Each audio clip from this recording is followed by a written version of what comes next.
magnifique ce lichen. On se trouve dans mon pays,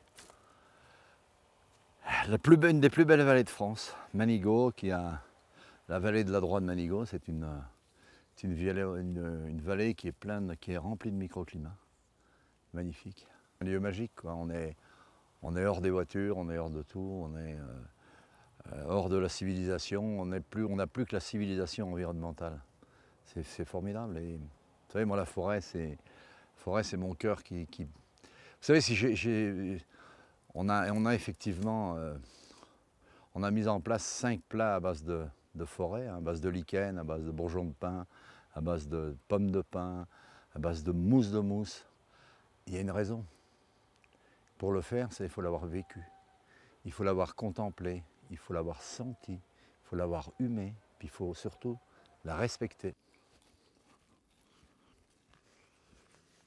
Je ne suis jamais allé travailler chez un grand chef, mais ça m'a permis d'être un électron libre et d'apprendre et de comprendre de manière différente et d'aller vers ce que je voulais aller. On ne m'a pas tracé de sillon.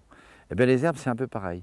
Donc, je me suis complètement mis dans le sillon des herbes aromatiques sauvages. Alors, autant des prés ou des lisières de bois, j'aime bien, parce que vous savez, la plante, c'est une merveille.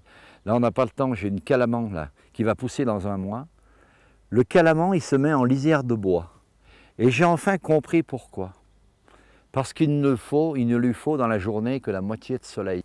Je me suis rendu compte qu'il avait besoin d'un rosé du matin, et l'après-midi, le soleil tourne et bien ensoleillé. C'est extraordinaire. C'est un conte de fées. Mais la plante, vous savez, c'est une matière vivante. Hein. Comme le sapin et comme la forêt. Hein. Attention, il faut en prendre soin. Hein. Vous savez qu'on a monté un nouveau restaurant, malheureusement, qui a eu un incendie gigantesque. Ben voilà, on est en phase de reconstruction. Non seulement le lieu, mais aussi l'homme. Parce que c'est quand même très difficile. C'était l'alpage de mes parents. On venait ici avec les génisses. J'ai passé toute mon adolescence, toute mon enfance ici. Je venais garder les chèvres, ramasser les champignons, les myrtilles, préparer les confitures avec ma grand-mère. Et sur le chapeau, regardez bien ce qu'il y avait. Sur le chapeau de mon grand-père, je vais vous faire voir. Tout le temps, il y avait des petites fleurs comme ça, parce que avec la tige, on suçait le sucre. Au moment des myrtilles, il mettait des myrtilles.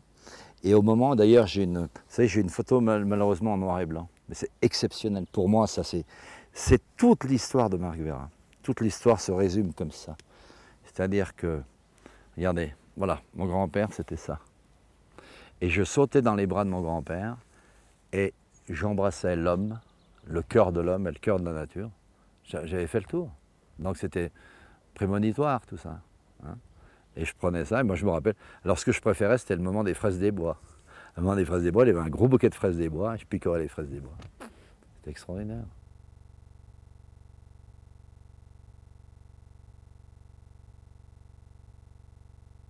Voyez-vous, c'est ce qu'on voit autour de nous, c'est l'entretien des forêts. Moi, je veux refaire ce que mon papa faisait, c'est-à-dire entretenir la forêt. On est propriétaire d'une forêt, on l'entretient.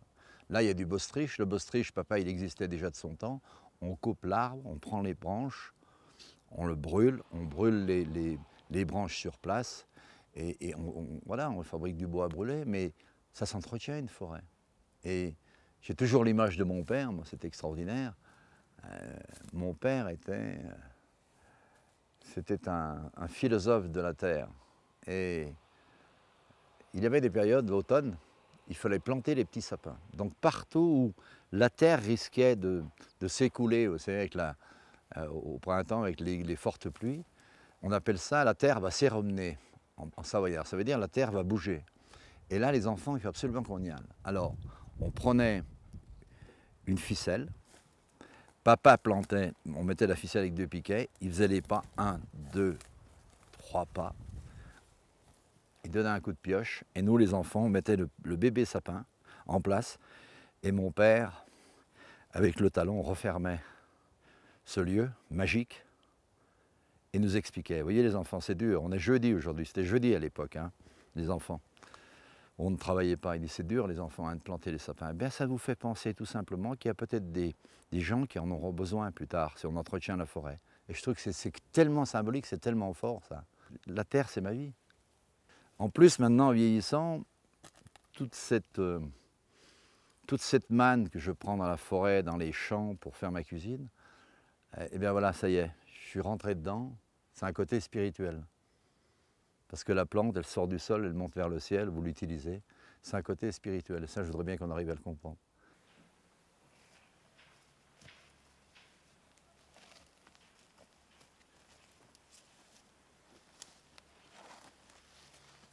Voilà, vous avez devant vous le symbole de la nature dans l'assiette. Et un homme est le cuisinier certainement le plus heureux sur la terre. Je suis heureux grâce à la nature et grâce à mes forêts.